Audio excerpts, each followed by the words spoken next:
السلام عليكم، مرحبا بكم على قناة ماسك بول. اليوم راح نجيب لكم أخبار جديدة تتعلق بالمنتخب الوطني الجزائري وبالمدرب الجديد.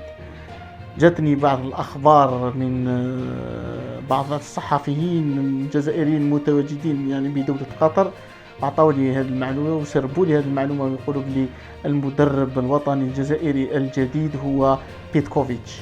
هذه حسب آخر الأخبار اللي تحصلت عليها عن طريق الزملاء الصحفيين المتواجدين بقطر. إن شاء الله تكون هذه الأخبار المسربة تكون أخبار صحيحة 100%. وهذا الشيء اللي وين نزيد يعني تأكدت في موقع دزاير سبور، الجريدة الإلكترونية، وين عندها حوالي 3 ساعات أعلنت باللي بيتكوفيتش هو الخيار بالنسبة للفيدرالية الجزائرية لكرة القدم.